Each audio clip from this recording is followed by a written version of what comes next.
that the modern man doesn't believe in God, that God is a fairy tale, God is a fiction.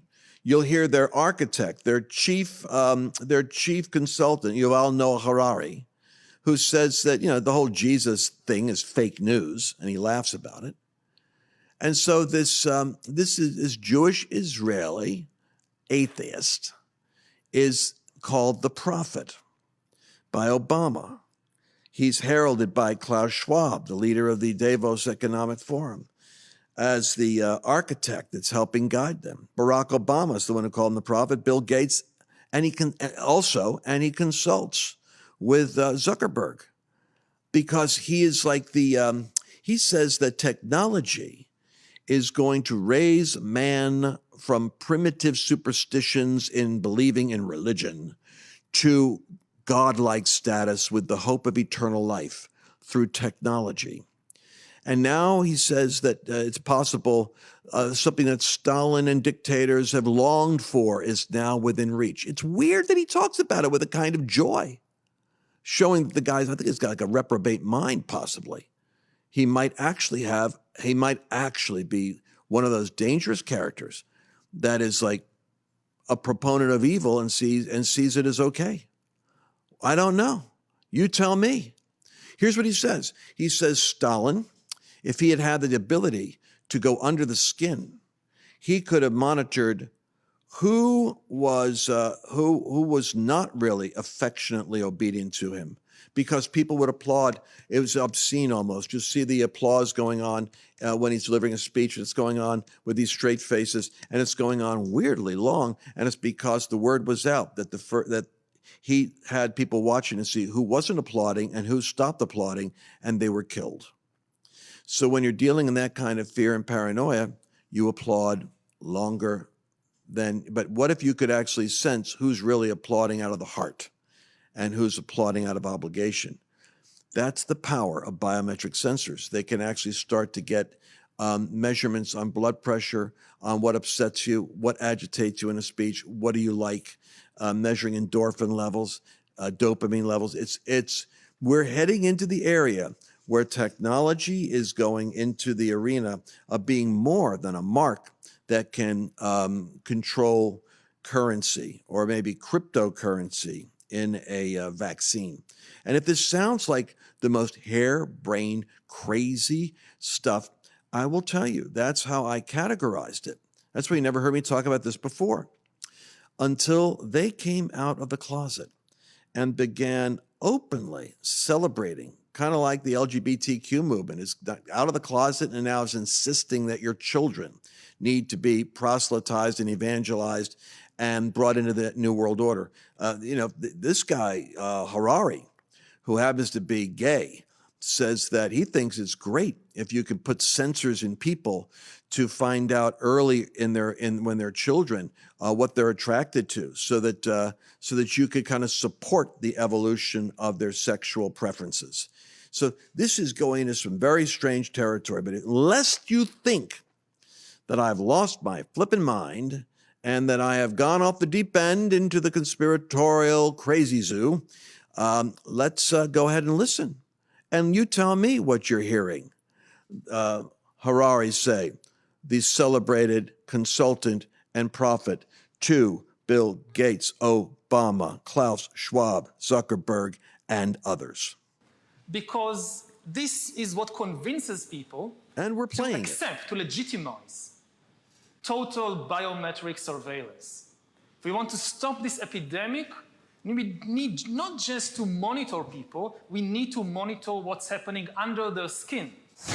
The human can also say, look, there's a God above the clouds. And if you don't do what I tell you to do, God will punish you. And if you believe this fictional story, then you will do what you are told to do. You don't have any answer in the Bible what to do when humans are no longer useful to the economy. You need completely new ideologies, completely new religions, and they are likely to emerge from Silicon Valley or from Bangalore and not from the Middle East. And they are likely to give people visions based on technology.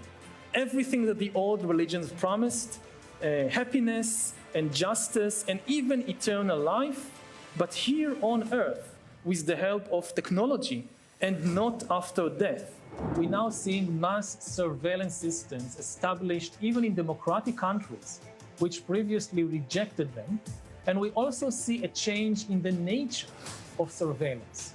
Previously, surveillance was mainly above the skin. Now it's going under the skin.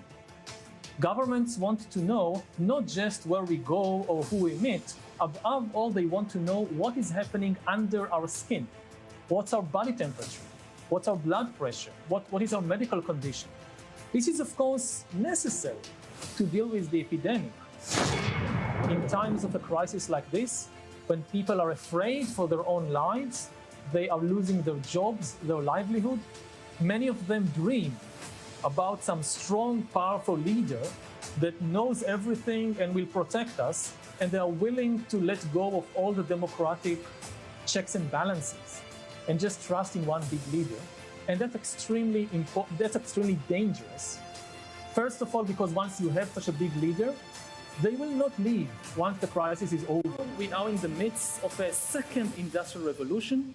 This time, the main engines of change are not steam and electricity, they are biotechnology and computer science, intelligent design. This time, the main products will not be textiles and vehicles and things like that.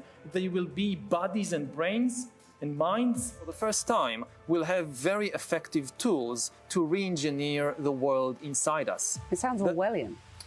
It's much more than Orwellian. A good two-way communication system, direct communication system between brains and computers, this is kind of the watershed moment.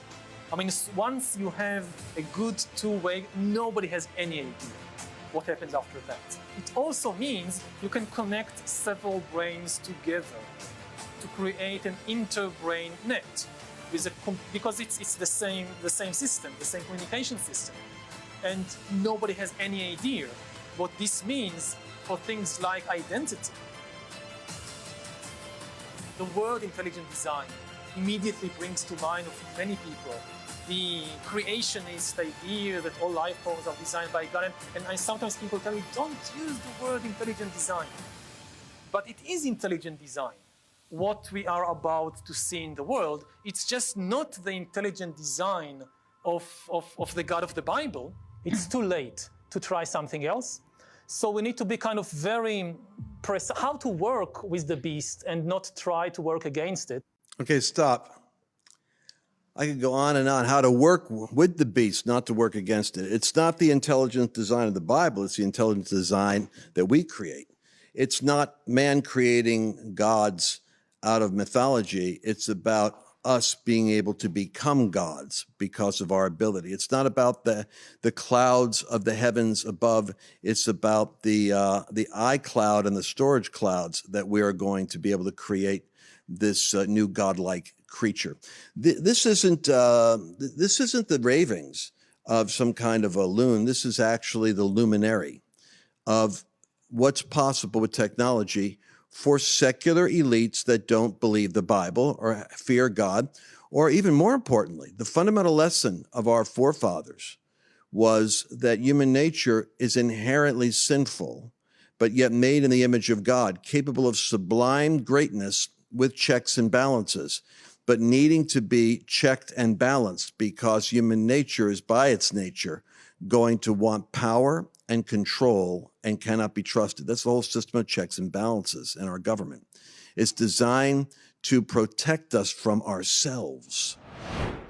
Are you thinking about clicking away? Don't click away. The whole podcast is over on lancewallnall.com/podcast. Go download the whole thing. Go there. They're there every day. The full uncensored truth just for you. Catch it over there.